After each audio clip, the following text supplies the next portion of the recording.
प्रदेश कांग्रेस द्वारा आहुत श्रीयुक्त देवाशीष नायक जस्मिता महांती। धन्यवाद रजनी बाबू। देशर इकोनॉमी एक घोर संकट कहीं पृथ्वीर सब पैसा से देश को जाऊँगी। भारतर प्रधानमंत्री फरेन बुलिया गले। प्रदेश कांग्रेस द्वारा आहुत इस सांबादिक सम्मेलन रे समस्त सांबादिक बंधु मान मोर नमस्कार। आज एक गुरुत्वपूर्ण प्रसंग उपरे आमे आपनकर ध्यान आकर्षण करिबु। आपण सब बेले सब समय कांग्रेस को साहाय्य करिसेंती।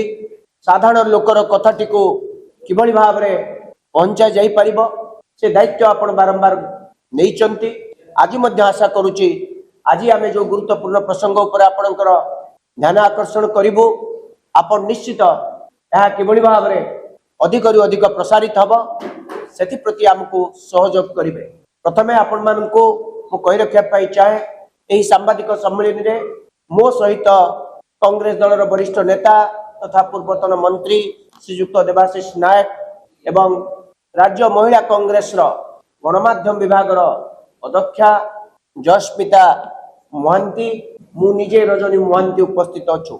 आपण को प्रथमे अल्प कई समय पाई पूर्वतन मंत्री तथा वरिष्ठ कांग्रेस नेता श्रीयुक्त देवाशीष नायक आपण को संबोधित करिवे। परे परे संपूर्ण तथ्य मु आपण को प्रदान करिवे। धन्यवाद रजनी बाबू। आज जो ये सांबादिक सम्मेलन डका जाइछि कांग्रेस दल तरफ यह एक बहुत गुरुत्वपूर्ण आम देश पाई राज्य पाई समस्त एवं आपण पाई मध्य। देशर इकोनॉमी एक घोर संकट आड़ू बड़ी बड़ी बड़ी बड़ी चली।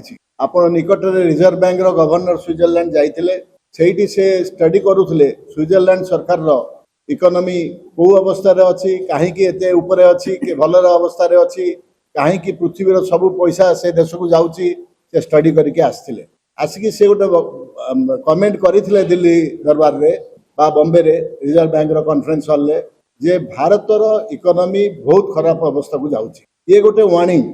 काली आप देखिथिबे भारतर प्रधानमंत्री फरेन बुलिया गले बुलतु मना नहीं देशर प्रधानमंत्री किंतु एते मात्रा रे विदेश रे बुलिवे ताले देशर जो day to day Dainik problems ताकू देखिबो किए।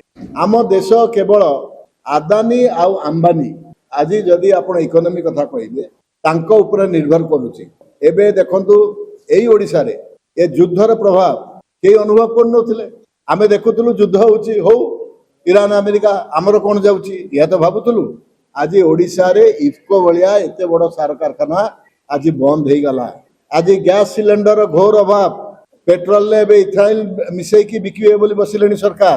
गैस सिलेंडर कमर्शियल 995 टंका बढ़ाई देले। जो जीडीपी ग्रोथ कथा कहउछंती ए सब मिथ्या। जहाँ फिगर आपण मानकु दिया जाउची सब भूलभाल तथ्य आपण मानकु दिया जाउची। आपण बैंक रे टंका रखिले केते पैसा पाउछंती मैक्सिमम 7% 7.5%। आज आपनकर जीडीपी ग्रोथ कौन आपनकर पैसा बैंक रे आज जीरो आप किछि पाउनांती। आज जदि गोटे पेंसिल दाम 10 पैसा बा 20 पैसा से पेंसिल दाम आज पहुँचलानी टंकाटे रे। तेणु आप जो रिटर्न पाउछंती से रिटर्न किछि मूल्य नहीं। टंका समस्त घर पळैलानी समस्त साधारण जनता आपण माने मते घर चलाउछंती परिवार चलाउछंती समस्त पॉकेट खाली। गोटे कमर्शियल सिलेंडर 995 एकाथर बढ़ी जीवो ताले होटेल खाद्यर पैसा बढ़ला।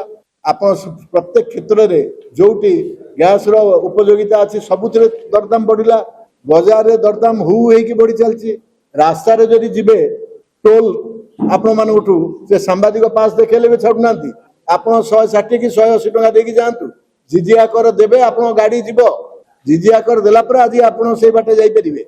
आज देशर इकोनॉमी यही अवस्था रे पड़ी।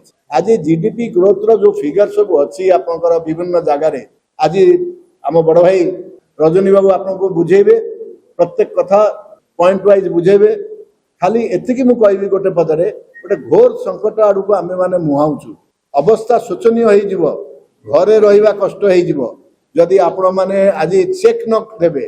आपनकर तो ताकत अर्थर ताकत तांकर शक्ति तांकर केंद्र सरकार शक्ति आमे नबु भोट आमे सबु करिवु करिकी जबरदस्त भोट चोरी ठू आरंभ करी प्रत्येक क्षेत्र रे से माने आगुआ रही।